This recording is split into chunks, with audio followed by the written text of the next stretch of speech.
In today's video, we're going to show you the easiest way to hit your driver straight down the middle of the fairway. Hi everyone, my name's James Robinson. Welcome back to Get Good at Golf. On this channel, that's what we aim to do, help you get good at golf one day at a time. So today we're talking about driver. We're going to say the easiest way to hit it straight, ideally down the fairway, because there's nothing more frustrating than you've been hitting a big slice for weeks and weeks and weeks, and then you finally start hitting it straight left.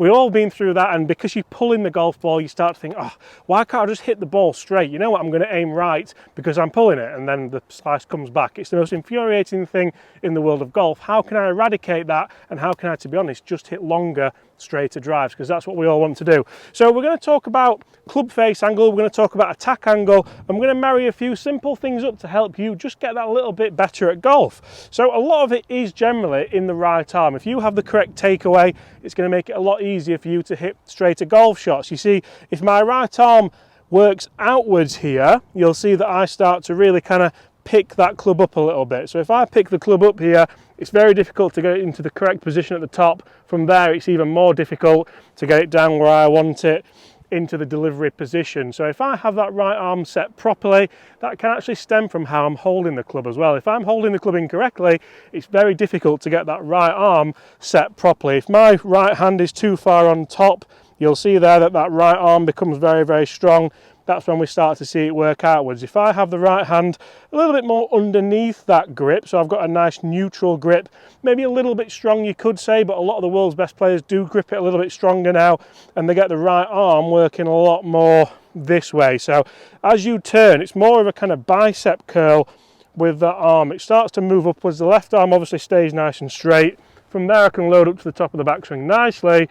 Now from here, this is where you've done a lot of the hard work actually, because you're in the correct position at the top of the backswing, and if you really struggle with that, you're not going to be able to do what we're moving on to next. So next up, we're at the top of the backswing, and I want to make sure that I'm going to have the correct attack angle, because if I have the correct attack angle, then I'm actually going to be a lot more in control of not only the dynamic loft, but also the club face angle. So less dynamic loft, as long as you have the correct launch conditions, are going to help you hit the ball further, and obviously that face angle is going to help you hit it straighter. So as I move down into the ball, you'll see that I'm actually loaded up on my trail side here, and as I move into the ball for the downswing, you'll see my lower body starts to rotate first, that clears out, then my torso rotates as well. But as I'm getting into this delivery position, my weights move towards the target. I haven't slid towards the target, I've rotated towards the target, because rotational speed is a lot faster than linear speed. So if we're wanting to hit the ball further, rotational speed is the key.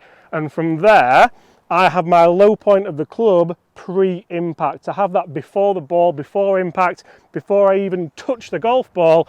So then the driver is working upwards onto that ball. If that driver is working upwards onto that ball, guess what? You're going to hit high, low spin drives.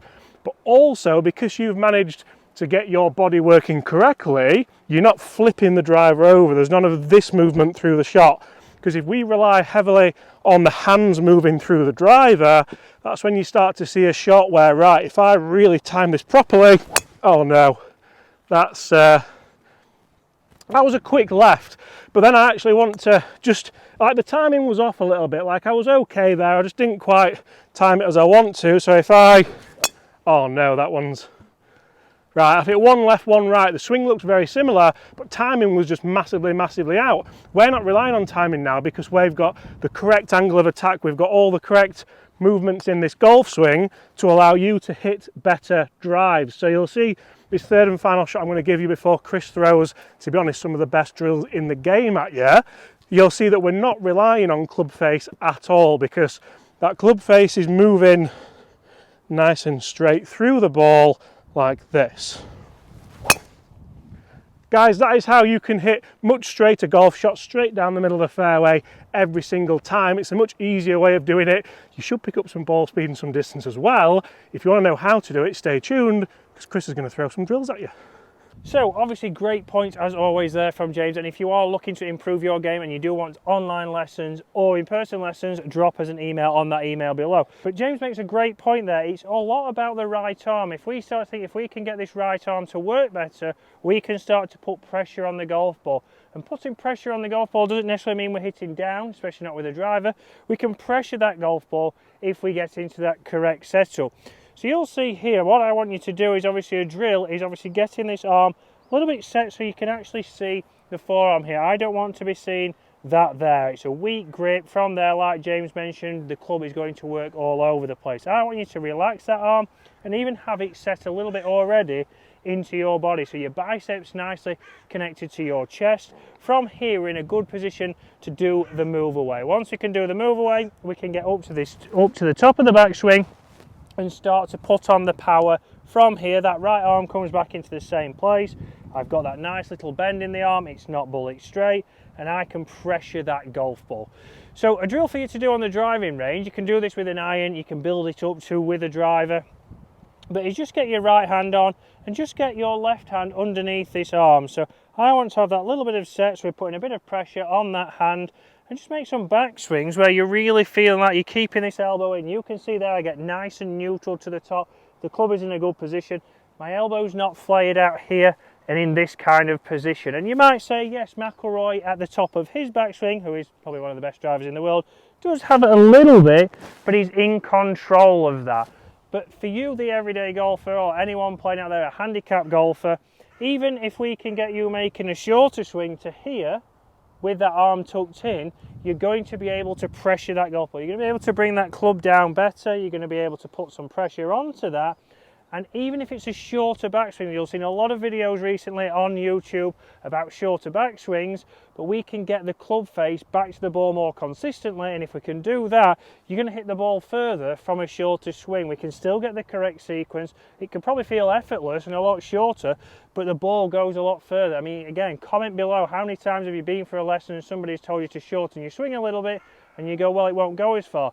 And then you see on a TrackMan or on any kind of launch monitor, it's actually gone further. Your speed is up because you've been able to sequence better and get more club face on the golf ball. 2 words, Jon Rahm. Which is the goal, exactly. Jon Rahm, a nice short swing, nice and compact, gets it into that position. And if we can do that a couple of times, do that drill, get that loaded up, okay, feel down. Even hit shots one-handed. Do it with an iron, maybe not with your driver to start with, and then start to do it with your driver, and you'll just be chipping them down there. You'll just be trying to get control of that club face, because we're not going to manipulate it by releasing the hands too much and turning it over. We want you to get used to that movement and then being able to come down and rotate your body and get that ball launching pretty straight with one hand.